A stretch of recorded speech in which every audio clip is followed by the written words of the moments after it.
Vamos agora tratar das garantias bancárias. Num primeiro momento, vamos tratar das garantias que o banco exige para aquela pessoa física ou jurídica que está contratando, tomando uma operação de crédito, um empréstimo ou um financiamento. Nessas garantias, são de duas modalidades. Podem ser garantias pessoais. Garantia pessoal é aquela que é dada por uma outra pessoa, por um terceiro, que é chamado do garantidor, que são o aval e a fiança. E pode ser uma garantia real. Garantias reais são aquelas que são dadas em um bem. O devedor coloca um bem como garantia da sua obrigação, como garantia de sua dívida. Vamos estudar, em garantias reais, a hipoteca, o penhor e a alienação fiduciária. Vamos começar, então, pelas garantias pessoais. Vamos ver as diferenças e características entre o aval e a fiança.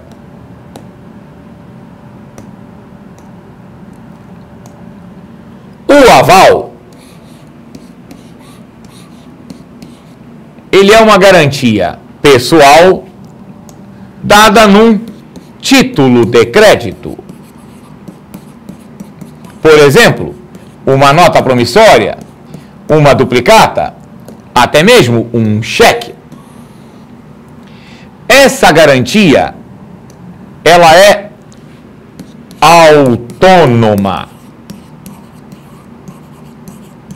O que quer dizer isso? Isto quer dizer o seguinte: o avalista, que é aquele que assume, que dá o aval, assume uma obrigação. Esta obrigação, a obrigação do avalista, é independente da obrigação do devedor principal, do avalizado. Mesmo que a obrigação do avalizado deixe de existir, por exemplo, o devedor principal venha a falecer e ele não tem bens, mesmo assim a obrigação do avalista continua existindo, porque a obrigação do avalista é autônoma, é independente em relação à obrigação do avalizado. Outra característica do aval é que a obrigação do avalista é também solidária.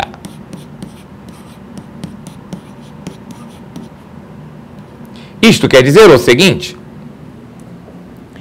a obrigação do avalista está no mesmo pé, no mesmo nível da obrigação do devedor principal. Se o devedor principal não pagar, o credor pode acionar judicialmente qualquer um deles, sem obrigação de nenhuma ordem. Ele pode acionar diretamente o avalista, sem nem mesmo ter cobrado do devedor principal, porque a obrigação do avalista é solidária em relação à obrigação do devedor principal. Está no mesmo nível, não há diferença de ordem, de preferência entre eles. Já a fiança é uma obrigação que é formalizada num contrato. O fiador assina um contrato junto com o afiançado, junto com o devedor principal. É muito comum nas modalidades de locação de imóveis. O proprietário do imóvel, o locador, exige um fiador no contrato. A obrigação do fiador, ela é acessória. Ela não está, pela lei, no mesmo pé da obrigação do afiançado. Pela lei, o fiador possui aquilo que se chama de benefício de ordem. O benefício de ordem é aquele benefício, aquele direito que o fiador tem de exigir que ele não seja o primeiro a ser executado. Então, pela lei, se tem um fiador e um devedor principal e o devedor principal não pagou, o credor terá que primeiro executar o devedor principal e tomar os seus bens. Caso isso não satisfaça a dívida, aí sim ele poderá cobrar do fiador.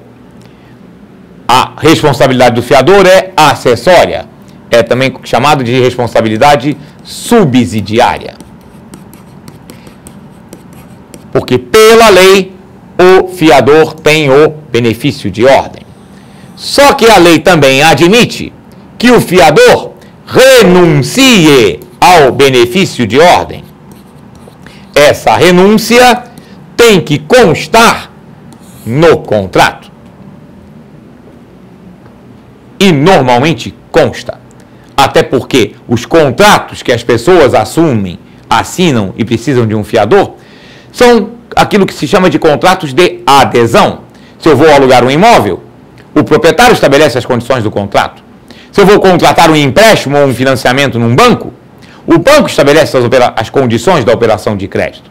E se na locação de imóveis, na operação de crédito, coloca-se um fiador, naquele contrato padrão, normalmente tem, quase sempre tem, uma cláusula que diz o seguinte: os fiadores ou o fiador, expressamente por meio desta, renuncia ao benefício de ordem previsto na lei tal, artigo tal, inciso tal.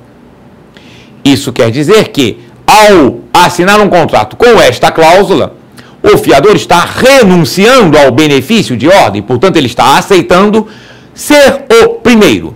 Neste caso, a responsabilidade do fiador passa também a ser solidária. Então, a responsabilidade do fiador pode ser solidária se no contrato estiver uma cláusula que ele está renunciando ao benefício de ordem. Neste caso, a responsabilidade do fiador é solidária. Se não houver essa renúncia, a responsabilidade será acessória, subsidiária. E a responsabilidade do fiador não é autônoma.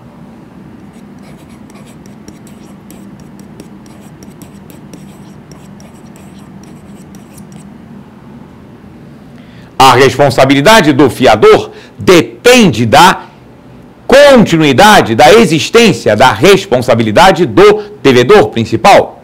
Porque essa responsabilidade está caracterizada em um contrato. E um contrato só tem valor enquanto existem e podem contratar as duas partes. Então, se o devedor principal enlouquecer, perdeu a razão, deixou de ter juízo, deixou de ter capacidade civil, ou se vier a falecer, desaparece e encerra-se a responsabilidade do fiador. Porque a responsabilidade do fiador não é autônoma em relação à responsabilidade do devedor principal. Ela depende, ela está vinculada à responsabilidade do devedor principal. Vamos então ver um quadro, resumo das diferenças entre o aval e a fiança. Acompanhe comigo. Em relação à solidariedade, o aval sempre é solidário. O avalista pode ser executado a qualquer momento, caso o devedor principal não pague. Enquanto que na fiança, só há solidariedade se estiver expressa no contrato. Veja o que está escrito na observação. Se não houver solidariedade expressa no contrato, o fiador tem o chamado benefício de ordem. Ou seja, se a dívida for cobrada judicialmente, o fiador, tendo benefício de ordem, pode exigir que primeiro seja cobrado o devedor principal e executados os bens deste. O aval tem como garantia título de crédito e é formalizado com a simples assinatura do avalista no título. A fiança é formalizada num contrato. A outorga do cônjuge, ou seja, a assinatura da esposa ou do marido, nos dois casos é necessária pelo Código Civil de 2002. Antigamente, entendia-se que no aval não precisava, bastava, era necessário só na fiança. Atualmente, entende-se que para a plena utilização desses mecanismos, a assinatura do cônjuge, no caso de casamento com comunhão de bens total ou parcial, é necessária tanto no aval quanto na fiança. E existe mais uma diferença entre essas duas modalidades. O aval, em princípio, é sobre o valor total do título. Digo em princípio, porque vocês podem inclusive consultar isso em meu livro. Dependendo do tipo de título, algumas legislações específicas admitem o chamado aval parcial, mas aí tem que estar explícito no aval. Então, se um cheque de 10 mil reais e o avalista disser avalizo 5 mil, vale um aval de 5 mil. Mas isso é a exceção. No caso do aval, a regra geral é que o avalista se responsabiliza pelo valor integral do título. E como o aval é sempre solidário, mesmo que tenha mais de um avalista, cada um deles responde pelo valor integral do título. No caso da fiança, vale o que estiver definido no contrato. Houve, inclusive, uma questão de prova que perguntava o seguinte: um devedor tinha sua dívida garantida num contrato por 3 fiadores. E no contrato estava estabelecido que cada um dos fiadores responderia por 1/3 da dívida. No caso de inadimplência do devedor principal, e aí 5 alternativas. Alternativa correta: cada fiador poderá ser cobrado por até 1/3 da dívida, porque é isso que estava definido no contrato. As condições da fiança estão estabelecidas no contrato. Do ponto de vista prático, o mais comum, o mais usual, é que também no contrato se defina que cada um dos fiadores responde integralmente pela dívida. Isso é o de praxe, é o usual, mas não é obrigatório que seja assim. Porque, no caso da fiança, como as condições dessa fiança são definidas em um contrato, vale o que está estabelecido no contrato. Nós voltamos ao nosso quadro e vemos que é necessário um contrato para a formalização da fiança. E as condições dessa fiança estão definidas no contrato.